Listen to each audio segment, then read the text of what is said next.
Online Manipur की नुमिदांगी पाव मिएंग ताबिरबा पुमनमक पुथोय लाइश्रमना खुरुमजरी अहानबदा मरोइबा पाव दे अरामबा तेंगोल की लुचिंग पुरल कोरोंगांबा खुमंदगी लखुचरके ड्रोन कोइpai लेरे अयाम्बा मफमदा मखा तारकपा अपडेट असिदि ई पाव मणिपुर अपडेट दगी लखुचरके निंगथीना ट्रेन तौरबा कुकी खुलाई पाइबा 54 रोम Narol Myanmar दगी Manipur चंगसिलक्रे हाइना Tom TV की ngasi नुमिदांग पुंग 9 की प्राइम टाइम न्यूज दा यावखिबा पाव अदु निंगथीना चेक तहौदबदगी यावखिबा अरानबा पावनी हाइना टॉम टीवी की माइकैदगी सेंगदोकचरी अरानबा पावनी हाइबा हेक खंगलकपगा पाव अदु खुदकता लौथोकचरख्रबनी कनागुमना अरानबा पाव मतेक अदु कक्लगा सेमदोकपीदनबा नोंगलुकना हाइजरीबा टॉम टीवी मखा तारकपा अपडेट असिदि एडिटोरियल कलम दगी लखुचरके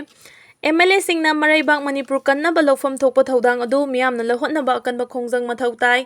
मणिपुर थोकलिबा चही अमगा था तरुक सुरबा मणिपुर थुगाइनबा होनरकलिबा लाल असि लोइसिनबा अखोइगी मियामगी मिहुत ओइरिबा MLA यांखैना लौफम थोकपा थौदांग अदु लौदन लैरकलिबा असि मराइबाग मणिपुर नुंसिदबा अमदि लैबाग मियामबु करिसु लैतना खल्ले हाइबदु हाइबे याई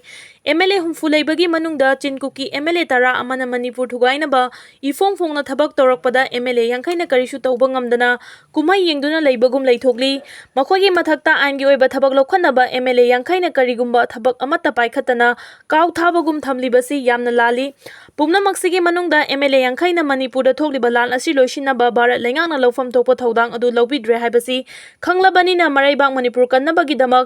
MLA यांखै अमत्ता ओइना पुनबा थौना पांगल अदु सागतुना भारत की प्राइम मिनिस्टर उनादुना मणिपुर कन्नबगी थबक खुदकता पाइखतकदबनी हाइदुना इचंग थौना चंगसिनफम थोई अदुबु मसी तौबा ngamdana ममिंगदगी ओइना MLA यांखैना अदुकी मतिक निंगाइदना लैथोकली हाइबसी मणिपुर मियामना खंगलबनिना मखोइना लौफम थोकपा थौदांग अदु लौनबा लैबाग मियामगी अकनबा खोंजंग अमा चंगसिनफम थोकले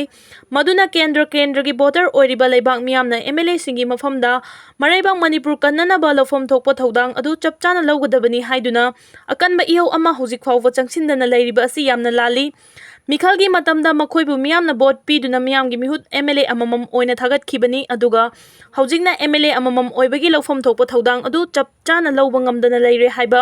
खंगना लैबाग मियामना मखोइबु फ्री थादोक्तुना थंबा हाइबसी यामना चुमदबनी MLA यांखै असिना मराइबाग मणिपुरबु थमोइ सेंगना नुंसिबा तारमलबदी भारत लैंगांगना सानरिबा लीला असि यारमलोय मराइबाग मणिपुर कन्नबगीदमक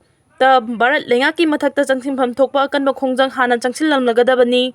अदुबु मणिपुरदा लान थोक्तुना मियाम लैफम चाफम खंगद्रबा मिहान मिपुन तोइना थोक्तुना मिकअप मिराव खोलतना थल्लबा फावबदा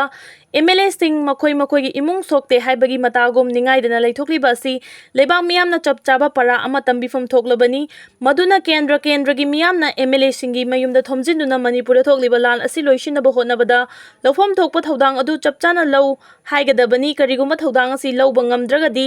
MLA फमदगी थादोकदबनी हाइदुना अकनबा प्रेशर पिफम तोई लैबाग मियामना सु चंगसिनफम थोकपा अचुम्बा खोंजंग असि ngasi फावबा चंगसिनबा ngamdana लैरिबा असि यामना लाली मसिमंगना मणिपुर मियाम अवाबगी इराक नरीबनी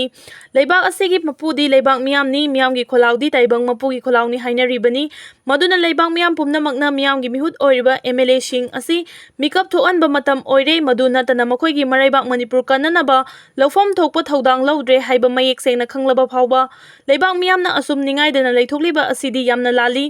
लंबी मांगलबा मियोय अदुदी लंबी खंगबा मियोय सिकना मखुत पाइदुना असेंगबा लंबी ताकपीदुना लमजिंग बिगदबनी मतौ असुमना मराइबाग मणिपुर थुगाइनबा येकनबना लंदारकलबा फावबदा अखोइगी लैंगाकलोय ओइरिबा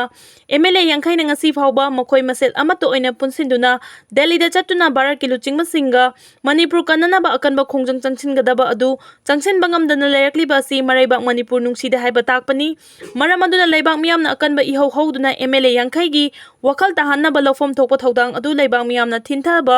तौदना लौफम थोकले हाइबसी खंगना थबक ओइना पांगथोकपना मणिपुर कन्बा ngamgani।